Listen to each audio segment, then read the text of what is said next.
Hello, my name is Barbora Silhanova. I am a singer and an instrumentalist from Czech Republic, and I was a part of making tracks in 2019. This video is about interesting things to think when we tune our instrument. I'm going to be tuning this guzheng, Chinese zither. So if you have a guitar or a bass or another string instrument, ideal maybe a harp or a lyre, then you can pick it up and you can tune with me.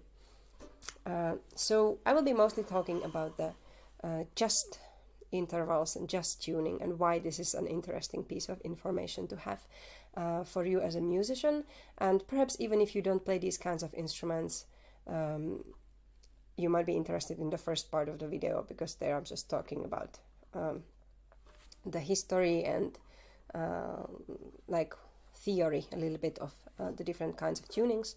Then I'm going to show you how to tune, and then I'm going to play a little bit. So the equal temperament tuning that we are using today has been in use from roughly 16th century, and it is really practical, and there are many reasons why that tuning is, common, and why most people don't even know that there is any other tuning, actually, any other possibilities. And it's really good to tune your instruments, or to understand the equal tuning, because it allows us to play instruments in any key. Piano is standardized, the equal temperament tuning is standardized, and it is standardized into dividing our scale into semitones, where each semitone is exactly the same like distance apart pitch-wise. And that is the reason why it sounds so good when you play a third starting from an A or E flat or F sharp. It doesn't matter. Your third will always sound the same, and that is only possible because the temperament is equal. But now it sounds like, okay, equal temperament is great, right? It is great. But if you have an instrument that allows you to play in one key beautifully, and especially string instruments that you can tune yourself, it might be worth it to consider using another tuning system. And now the question is, why? Well, it's because if you use the tuning systems that were in use before equal temperament, it kind of sounds more beautiful.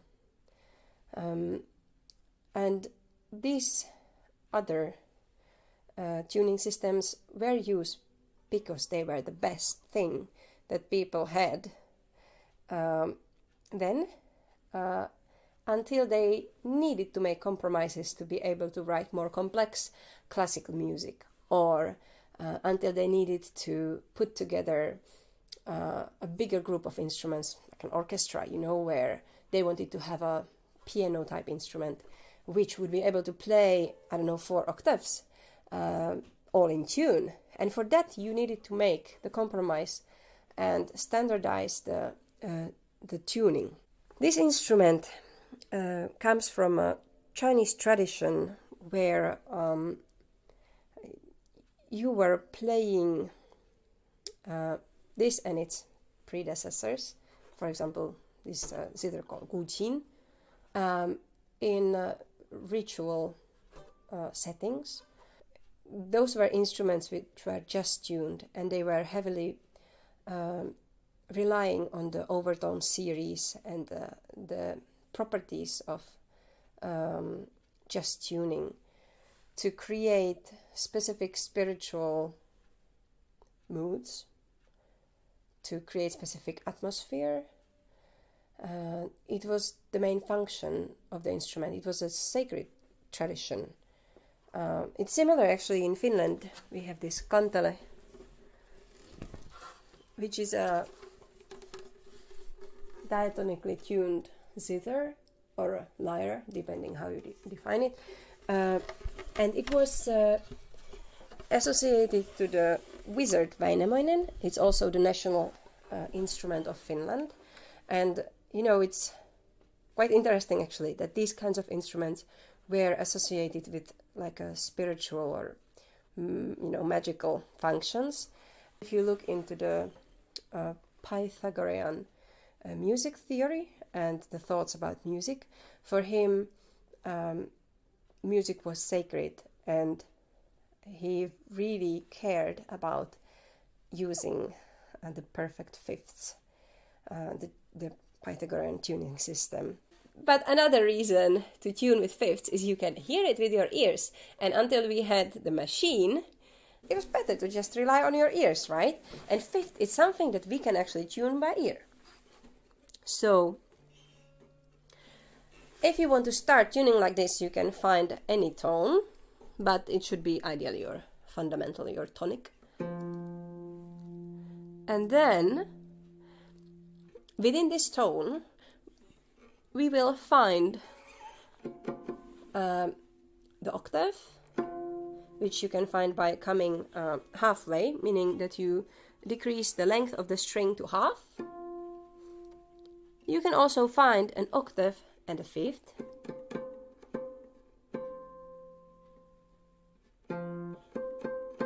Which is approximately here.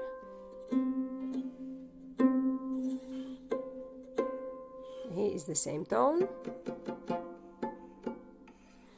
And these are going to be the two that we will be working with. On guitar, it should be the 7th fret, or guitar or a bass.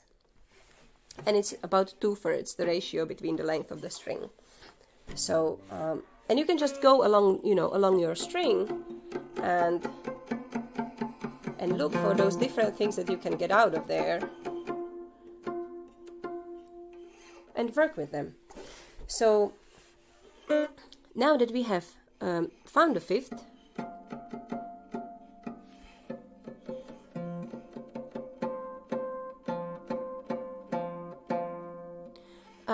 we will compare it to the actual string which plays the fifth as their main tone.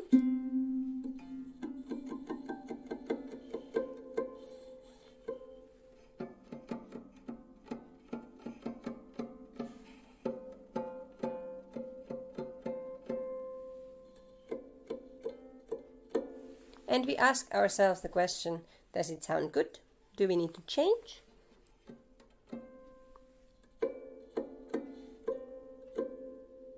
I think it's actually quite good.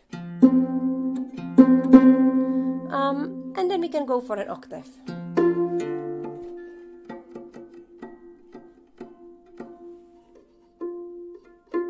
So this string is an octave to our tonic, but instead of comparing them like this, we can compare them in a way which is easier, where you can hear better.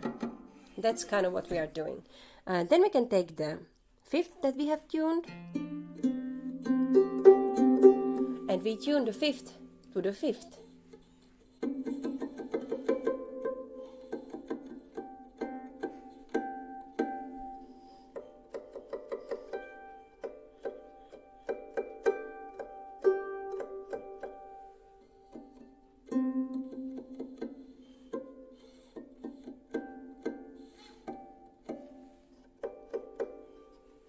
Maybe this one is a little bit higher.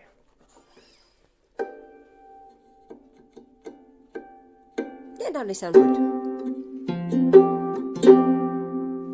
Yeah, here you go.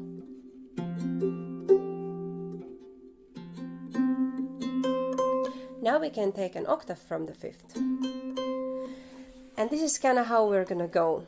So, because it takes quite a long time to tune in this way, basically the thing you want to do is just find your tonic, the main string, number 1 in the diatonic scale, and then tune the fifth with it to sound good.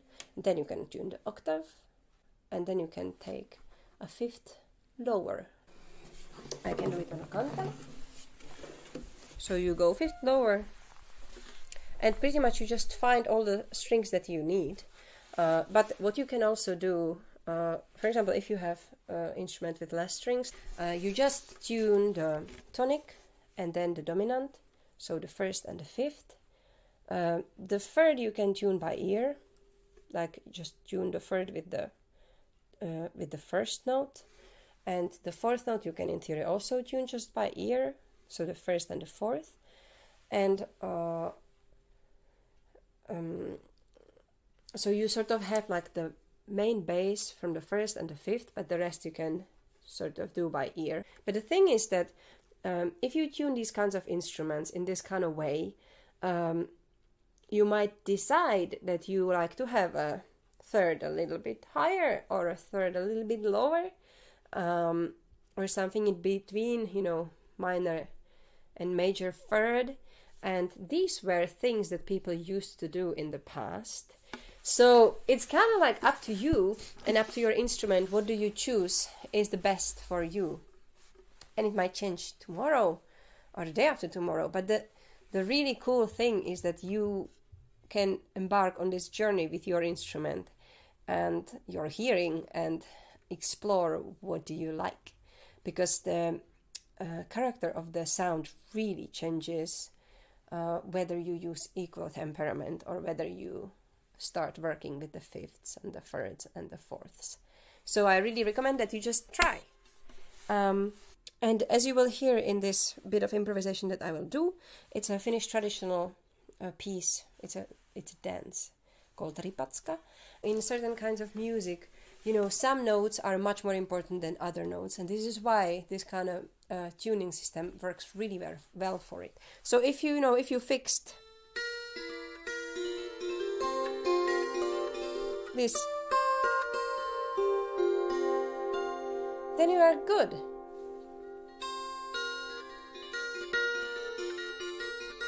This kind of music is basically just improvising for a long time, and then there are certain motifs that repeat or that you can use, but you are very free.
Also, you can hear that these strings ring. They ring for a long time, and that's why if you have them tuned perfect, they sound just really good together, because the note doesn't disappear. It will stay there.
In theory, you should sort of go on for hours and hours, but we don't have time for that.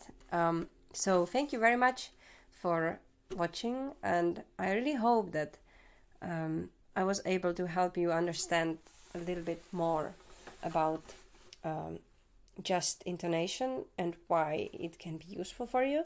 I just encourage you to explore and just have fun. All right, thank you.